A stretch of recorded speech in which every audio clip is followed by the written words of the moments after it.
ভারতের দক্ষিণী রাজনীতিতে এখন রীতিমতো আগুনে ঘি ঢেলে দিয়েছে তামিল সুপারস্টার থেকে রাজনীতিবিদ রূপ নেওয়া থালাপতি বিজয়। মাদুরাই শহরের এক হাই ভোল্টেজ জনসভায় তিনি সরাসরি ঘোষণা দিয়েছেন বিজেপি তার দলের একমাত্র আদর্শিক শত্রু। শুধু তাই নয়, রাজ্যের ক্ষমতাসীন দল ডিএমকের বিরুদ্ধে কেন্দ্রের সাথে গোপন আতাতের অভিযোগ এনে পুরো নির্বাচনী সমীকরণকে নতুন করে সাজিয়ে দিলেন বিজয়। তার হুঁশিয়ারি থেকেই পরিষ্কার, বাংলাদেশ থেকে শিক্ষা নিয়েছে ভারত।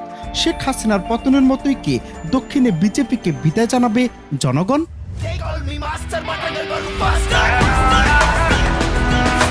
রাজনৈতিক প্রতীক ও আবেগে ভরপুর বক্তৃতায় তিনি নিজের দল তামিলাকা ভেত্রি কাজাকাম বা টিভিকে তুলে ধরলেন একটি নতুন বিকল্প শক্তি হিসেবে। সিংহের প্রতীক ব্যবহার করে বিজয় জানালেন তার দল বিনোদনের জন্য রাজনীতিতে নামেনি, বরং শিকারের মতো নির্দিষ্ট লক্ষ্য নিয়ে এগোচ্ছে।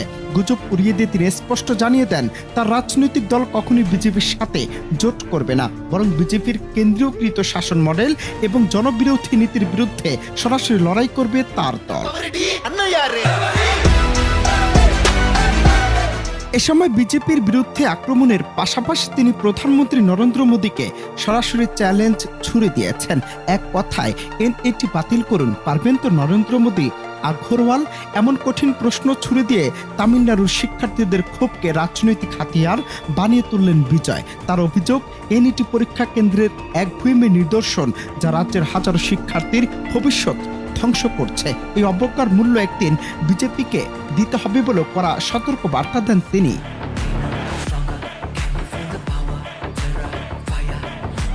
এবার প্রশ্ন উঠছে, তবে কি দক্ষিণ ভারতের মাটিতে শুরু হলো বিজেপির পতনের ঘণ্টাধ্বনি? রাজনৈতিক বিশ্লেষকরা বলছেন বিজয়ের আবির্ভাব কেবল একজন তারকার রাজনীতিতে নামা নয়, বরং এটি একটি সম্ভাব্য বিঘ্নকারী শক্তির উত্থান যা 2026 সালের নির্বাচনকে কেন্দ্র করে শাসন ব্যবস্থা কাঁপিয়ে দিতে পারে। তামিল গর্ব, আঞ্চলিক স্বার্থ এবং জনঅভ্যুত্থানের আবেগ একত্রে মিলে নতুন এক রাজনৈতিক মঞ্চ তৈরি করছে। শেষ পর্যন্ত প্রশ্ন থেকেই যাচ্ছে, তবে কি বাংলাদেশ থেকে শিক্ষা নিচ্ছে ভারত?